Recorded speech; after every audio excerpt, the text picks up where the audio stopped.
Order! Order! Mr. Atme, is this true? One moment, Your Honor. Have you forgotten this? What's this? The data for the basement warehouse computer. According to this, the camera did indeed go off on the night of the crime. Hold on! It's true that the camera had been set up by the Lord Taylor staff. However, the program used to manage the data was yours. That alone would have allowed you to tamper with the data. Ah!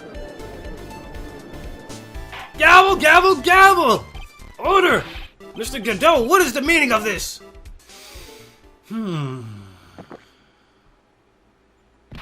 Godot, I warned you about making me wait. Now put that damn coffee down. My 11th cup. 6 more cups to go. I promised to drink no more than 17 during the trial, which means I'm still good till the last drop.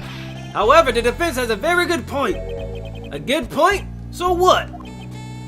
We are all but travelers on the road of infinite points. Damn it, Godot. I think you've got your points mixed up with your other points. So you say this photograph was taken ahead of time, and that the statue was moved in order to make it her match. It's a very interesting idea. However, there's one point that can't be denied, which is that it's only a possibility.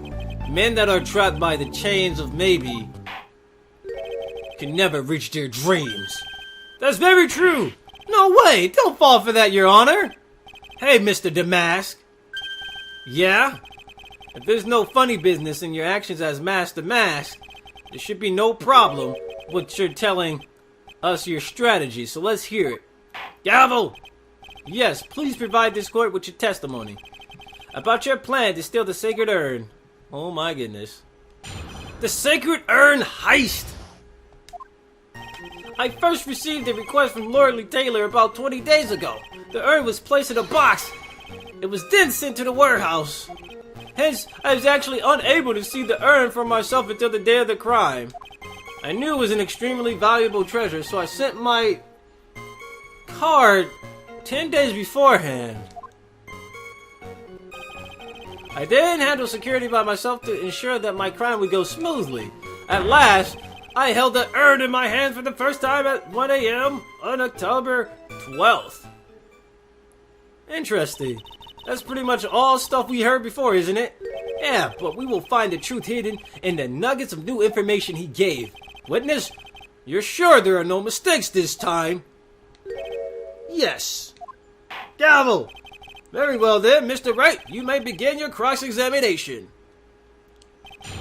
The sacred urn heist? I first received a request from Lord Taylor about 20 days ago. The urn was placed in a box in Zavari. I was then sent to the warehouse. Hence, I was actually unable to see the urn for myself until the day of the crime. I knew it was an extremely valuable treasure, so I sent my card 10 days beforehand. I didn't handle security by myself to ensure that my crime would go smoothly. At last, I held the urn in my hands for the first time. He said he didn't see it, right? It's kind of a lie. I was actually unable to see the urn for myself the first time. If I remember correctly, if we look at the damn details for this, I will be coming to Portland the most priceless work of art on display in the Treasure of Karen exhibit. Take good care of the speckled urn, won't you? You're truly Mask the Mask. Really? I was actually unable to see the urn for myself until the day of the crime. Is that right? Is that right? Mr. Atme, if you really are Master Mask, then you also wrote this calling card, correct? But of course. Is there a problem with that calling card? Allow me to read a passage from the calling card that Master Mask had written. Take a good care of the speckled urn. Now the speckled here surely refers to the pink pattern on the sacred urn. Yes, that is true, but so what? Truth be told, there is no way that Master Mask could have known about this pattern. What do you mean? This pink spotted pattern on the urn is actually nothing more than paint. paint stains. Paint stains? And these stains did not appear until after the urn had been taken to Lordly Taylor. Ha! I'm not finding this joke to be very funny, Mr. Trite. The day that the sacred urn was taken to the warehouse, the urn was broken due to the human error, or should I say, an error-prone human. And that's when the paint got on the urn. You can't be serious! And yet this calling card clearly mentioned the paint pattern. Which means Detective Atme has seen this urn long before the crime ever took place. In fact, he saw it when the fake photo was taken.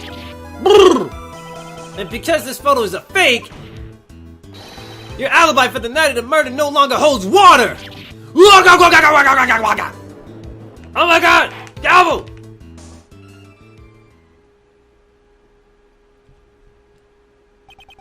Witness, do you have anything to say for yourself? Grrr! Alright, that did it. He's broken! Nick? I think it's still a little bit early for your victory pose. What do you mean by that, Maya? Ha! Give me another coffee again, would you? Ha! It's so sad. No one has any conviction these days. Conviction? Yesterday, we all decided unanimously that this man was Master Mask. And now we're calling him a murderer? You don't think we're being a tad fickle? That's a good point. No way. Don't fall for that too, Your Honor. You said that Luke Atme was the one who killed Kay Bullard. Then let me ask you this. Why would he do that? You know, that's a good question. An excellent point. Motive, Mr. Wright, motive. Might you mind Mary murderer's motive manifest? What? Nick, he's getting his second win. If he prepared an alibi and pinned his crime on Rhonda Light, as you say, he must have had a very strong motive for murder. The only one without any motive we've seen is Rhonda Light. Isn't that right, Detective? Indeed, according to my own research, the boy's motive is clear. Gavel! Without a motive, it's nearly impossible to prove guilt in a murder case. Now then, maybe you can enlighten us to what the defendant's motives were. Thank you, Sir Oldtimer. They're doing everything they can to make Ron look suspicious. Despite our lack of hard information, this may be our only chance. Motive for murder! I, Luke Atme, had no points of contact with the victim whatsoever. Kay Bullard decided to investigate Master Mask and simply mistook who he was. Who he was? It was Mr. Bullet who wrote the blackmail letter and sent it to Ron Delight. And it was again Mr. Bullet who harbored a grudge against Mr. Delight for his betrayal. Okay. Mr. Bullet's mistake is quite excusable. The defendant truly believes he is Mask and Mask. That is why Mr. Delight saw it. Wait, how did he know about the freaking... How would he have known about the blackmail letter then? If it was a mistake... If it was a mistake for him to have received the blackmail letter, then why would he even know about it?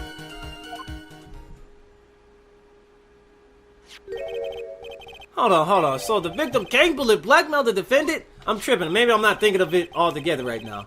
This is the blackmail letter found in the defendant's apartment. A handwriting test confirms that Bullet was indeed the one who wrote the letter. Wait, what? Blackmail letter updated in the court record? What the?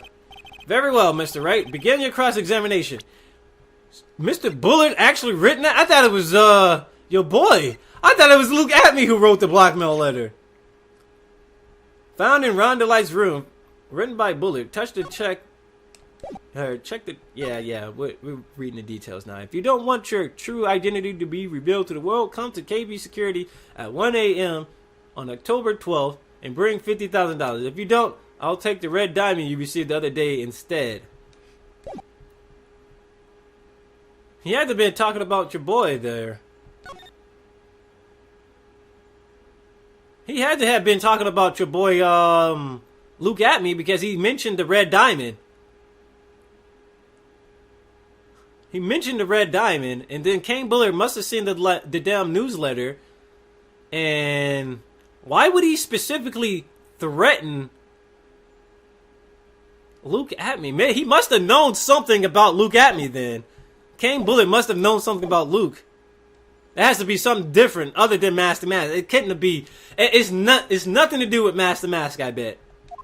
Something to do with your boy, Luke Atme. Motive for murder. Luke Atme had no points of You know, he said something about the blackmail earlier. The blackmail letter. King Bullard decided to investigate Master Mask and simply mistook who he was. It was Mr. Bullard who wrote the blackmail letter and then sent it to Ron Delight. Let's press his ass right here. You mean this blackmail letter right here? It says bring 50,000. And the handwriting is without a doubt the victim's. There's no mistake. We have an official report to prove it. But I don't see an addressee on the letter anywhere. An addressee? This letter was discovered in Ron Delight's apartment, and Mr. Delight did show up at the designated time and place. The fact that there is no addressee is irrelevant. I wonder... What's up, Nick? I just had a thought. What if that blackmail letter wasn't meant for Mr. Delight? Do you have any evidence of that? For some reason, I just can't shake the feeling. He said something about the red diamond. Obviously, Ron Delight didn't get the diamond. It was Luke Atme.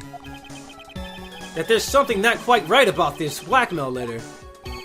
Well, everyone, are you quite satisfied? It was again Mr. Bullard who harbored a grudge against Mr. Delight for his betrayal. Mr. Bullard's mistake is quite excusable. The defendant truly believes he's a Master Mask. Do you really think that story is going to hold up? That assertion is not merely meant for my own, I'm afraid. What do you mean? I have here a memo from Ron Delight's wife, Desiree Delight. What? Ronnie thinks he's Master Mask. Don't you feel sorry for him? Please don't think too badly of him. Aw, damn it. That's right. Ha! Well, Mr. Detroit. Was he trying to act like Miss Delight just now? I thought he was actually pretty convincing. You son of a bitch. So you know what? Screw that. I think I already know. I already figured this out. Well, I haven't figured it out, but I think I know what I have to present. It's the blackmail letter, because we read it, right? And it clearly said that it mentioned the red diamond. Ron Delight wasn't awarded with the red diamond, so it was strictly aimed towards Atme. We know this by reading that damn details of that with the blackmail letter. All right, okay, cool. See, mind if I ask you a few questions, Detective Atme? Well, if it's just a few, I guess it's all right. When you said that this letter was addressed to Ron Delight, I couldn't help but notice one major contradiction. Contradiction? I don't know where a walking contradiction like you gets off saying things like that. You're one to talk. At times like these, men are made to express themselves with their fists. Why don't you show us what you've got there, Junior? Indeed, time to man up, Mr. Wright. Show us the contradicting evidence in the content of the blackmail letter. So, basically, the blackmail letter is basically saying, well, I want you to give me $50,000 because I seen that red diamond you got. And there was a newsletter about that. About the heist. Guarding the phone. Yeah, yup. Let's touch it. No. There's something else, right? I'm not sure if it's that I have to present. The gem and the blah blah blah blah. That's what he's got awarded, right? Was that the same newsletter that pretty much awarded him with the I'm pretty sure it's it. It has to be it. Newspaper clipping went on about how he got awarded that damn red diamond. Take a good look at this newspaper clipping. It contains a picture of the Tear of Emanon, the stolen gem. What about it? The problem is this drill's color. Color? I'm not much for discussing color myself. According to the clipping, The color of the stolen jewel was blue. However, in the blackmail letter, a totally different jewel is mentioned. I'll take that red diamond you received the other day. Red? Which means the red diamond described in the blackmail letter is not the tear of Imminent that Master Mask stole at all! Oh my god! Objection! My deep ass voice! I got this deep voice from the coffee I drink. That black coffee I be drinking. So you're trying to say that the blackmail letter was intended for someone else? That is what you're trying to say, Trite? That is what you're trying to say, right, Mr. Wright? Well, what is what you're trying to say, right, Nick? Yes! This is who Cane Bullet was actually blackmailing. Obviously, your boy, Luke Atme. Naturally, it was you, Detective Atme. Do you have some sort of basis for that claim? You have been personally involved in every single Master Mask case. And in the last case, you recovered what was stolen and received a jewel as your reward. Probably the one wrapped conspicuously around your finger, that red diamond ring. Good. That is the diamond referred to in the letter, which means that Cane Bullet wrote that letter in order to blackmail you. Oh my god! Gavel! Order! Everybody stop shouting! Objection! I need some more coffee for this shit. You've gone too far with your childish pranks, Mr. Trite. Uh-oh. I don't like the way he said that. Cane Bullet blackmailing Luke Atme? Are you for real? Yes, I am. Nick, come on, stand up to him. Then answer me. The blackmail letter contains the following passage. If you don't want your identity revealed to the world... Yes, it certainly does. It must have meant something else. Cane Bullet threatened to make Luke Atme's identity public knowledge. That is motive enough. That is motive enough. That is motive enough, in my opinion, for Luke Atme to want to kill Cane Bullet to prevent Cane Bullet from basically revealing who he truly is. An identity he wanted to keep secret. So just what was that identity? Atme killed Cane Bullet because he was afraid of his secret becoming known. What was that identity? He wanted to keep secret. That is what it all comes down to, Nick. The identity that Luke Atme wanted to desperately keep.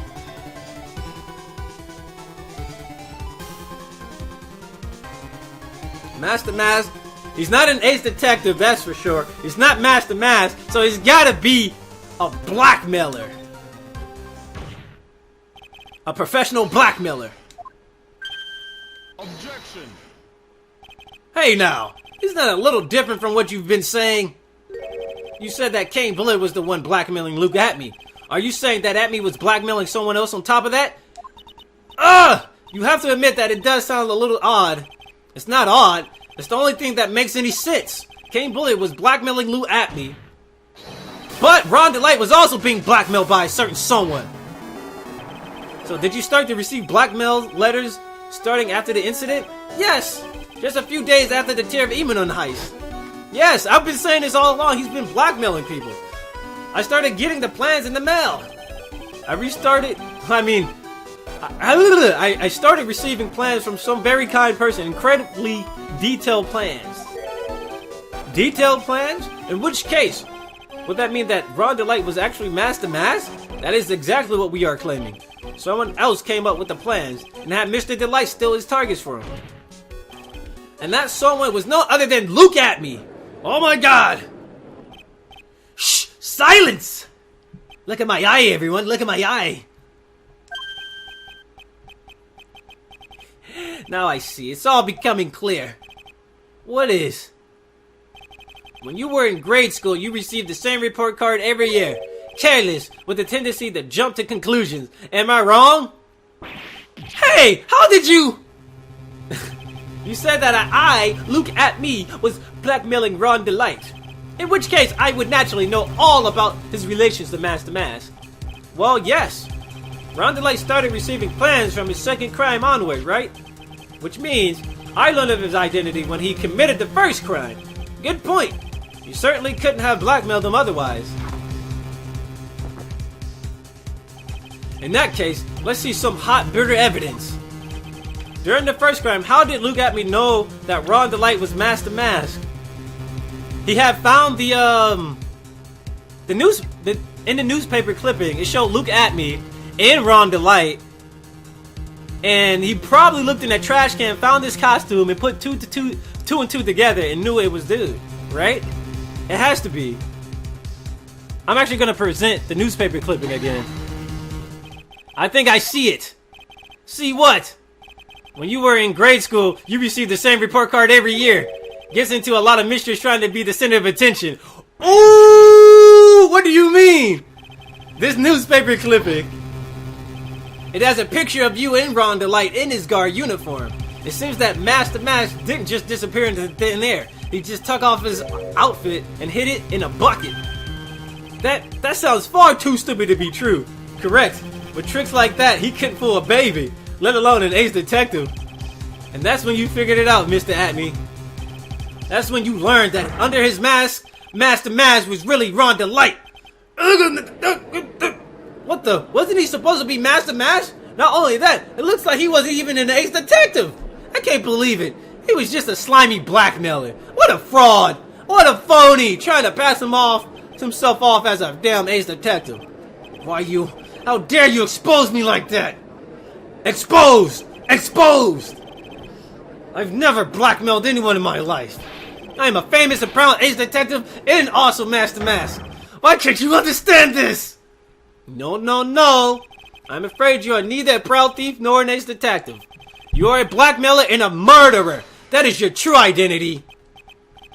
Why you? How dare you?